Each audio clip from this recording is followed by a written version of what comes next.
Comme promis, on s'intéresse à présent aux championnats nationaux, en commençant par celui du Cameroun.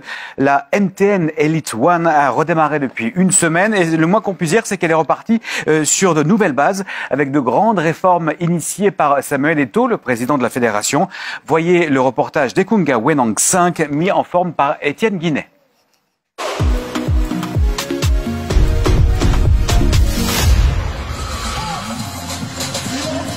Peut-être le début d'une nouvelle ère. Un premier signe qui ne trompe pas, les émotions décelées sur les visages des Camerounais. De l'envie, de l'impatience, la joie de retrouver les gradins. L'Elite One a débuté le 15 octobre dernier par un derby de Douala, les Astres face à l'Union au stade de la réunification.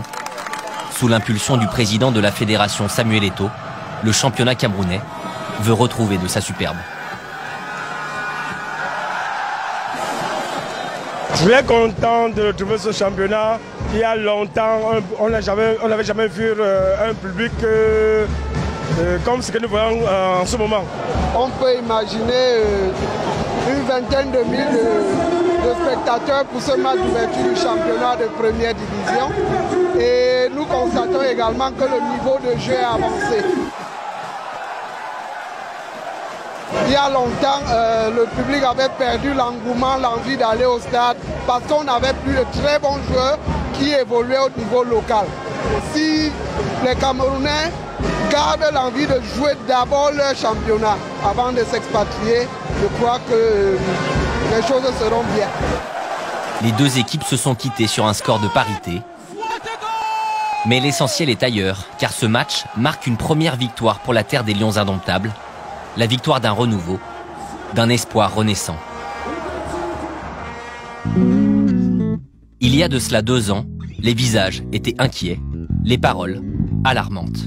S'il vous plaît, nos chers papas fédération, notre cher papa LFPC, entendez-vous, permettez aux jeunes que nous sommes de vivre de notre métier, de prendre plaisir, car c'est ce qu'on a choisi de faire.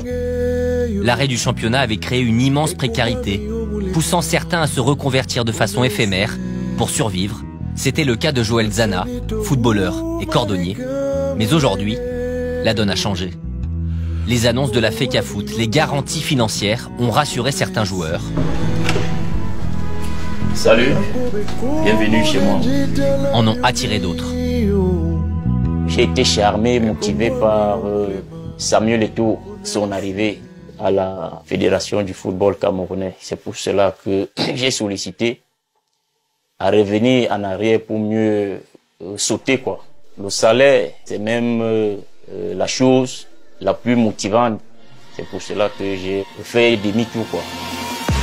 Chiffre à l'appui, une subvention de 48 millions de francs CFA pour chaque club de l'Elite One. Dans cette enveloppe, 5 millions doivent être utilisés pour la création d'équipes U15 et U17. 100 millions pour le vainqueur. Et en ce qui concerne les salaires, les joueurs de première division toucheront au minimum 200 000 francs CFA par mois. On attend la confirmation. C'est vrai, dans la théorie, c'est 200 000, mais on attend la confirmation aussi de la part du président. Ça permet à certains joueurs de ne pas se précipiter à l'extérieur, parce qu'avec 200 000 qui passent régulièrement au championnat camerounais, on peut facilement avoir une vie raisonnable, ne pas avoir une vie de clochard. Vous savez, des coachs aussi va doubler? Nous ne sommes pas encore passés à la caisse. Si les acteurs du championnat sont encore dans l'attente des promesses, ce week-end, le premier trophée de la saison était en jeu. Le trophée des champions s'est disputé au stade de Kwekong de Bafoussam. Bambuto de Bouddha s'est imposé 1-0 face à Coton Sport. Un événement aux allures de communion, d'unité. Le Cameroun a amorcé sa révolution.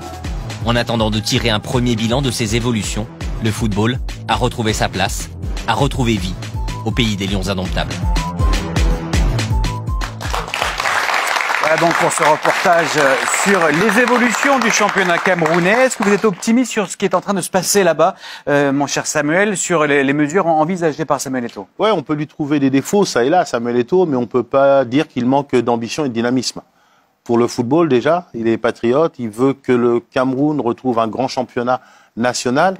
Et comme ça a été dit avec justesse dans le reportage par un joueur, ça permettra à des joueurs de rester un peu plus longtemps dans le championnat local avant de s'expatrier pour devenir en Europe ou ça et là des ex-espoirs qui vont finir dans des clubs obscurs. Donc Maintenant, le nerf de la guerre, comme il a été dit, c'est l'argent. Donc plus d'argent pour les clubs. Exactement. À la condition également qu'ils investissent dans des équipes de jeunes. Exactement. U15, U17. Mais ça, c'est l'idée aussi. Mais tout ça, c'est un vaste chantier. Aujourd'hui, c'est la FECAFOOT qui reverse au club.